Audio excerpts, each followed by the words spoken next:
Imagine waking up in America in 1929.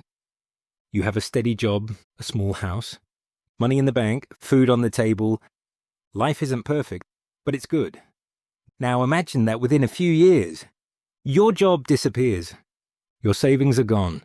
Your home is taken away, and the only way your family eats is by standing in a bread line. This wasn't rare. It happened to millions of Americans during the Great Depression. And here's what it was actually like. The 1920s were known as the Roaring Twenties. America was booming. New cars rolled off assembly lines every day. Radios appeared in homes across the country. Cities grew larger. Businesses made record profits. And people believed the good times would never end. The stock market became the symbol of that success. Ordinary people who had never invested before started buying stocks, hoping to get rich.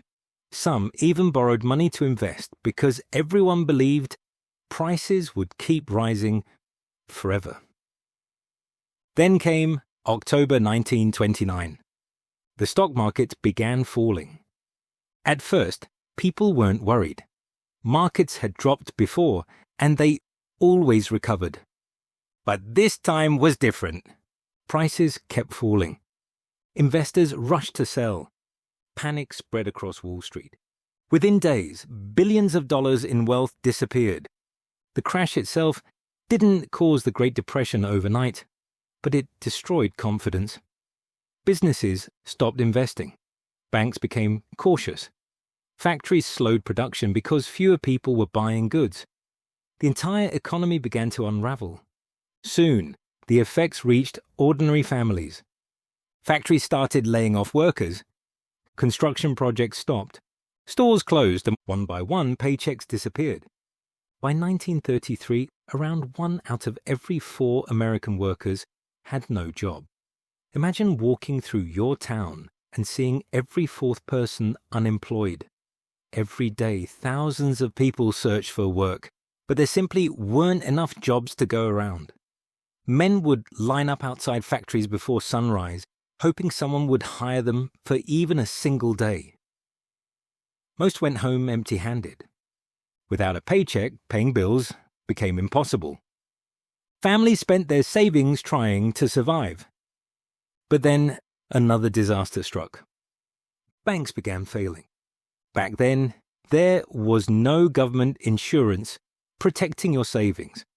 If your bank closed, your money could vanish with it. Rumors spread quickly. People rushed to withdraw their cash before it was too late. These bank runs often caused perfectly healthy banks to collapse because they simply didn't have enough cash on hand to give everyone their money at once.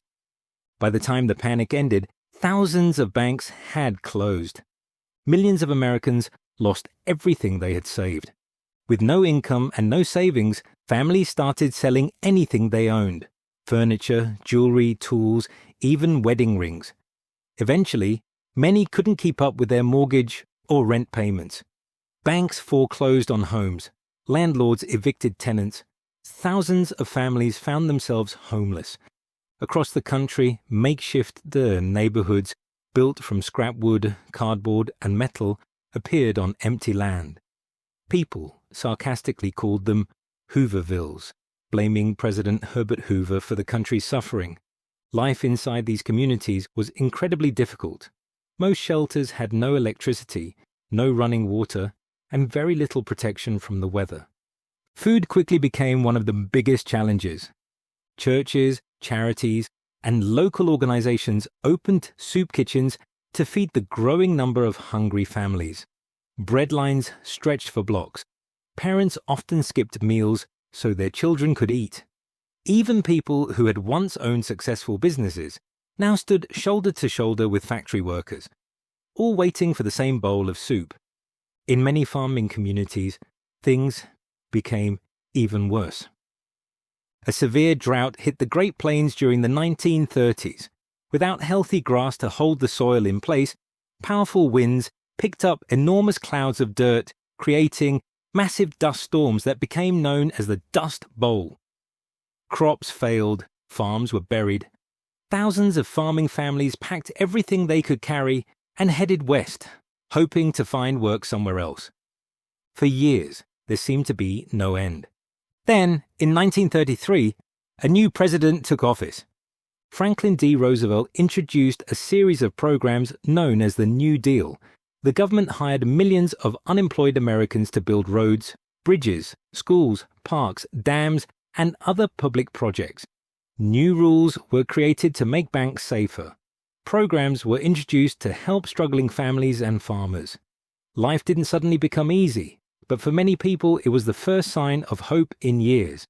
The economy slowly began recovering, although it wouldn't fully recover until the massive industrial production required during World War II. The Great Depression lasted for about a decade and became one of the hardest periods in American history. It changed how banks were regulated. It changed how governments responded to economic crises, and it changed the people who lived through it. Many spent the rest of their lives saving every penny, refusing to waste food, and always preparing for hard times. Because they had learned a lesson no one ever wants to learn. Sometimes everything you've worked for can disappear. Not over a lifetime, but almost overnight.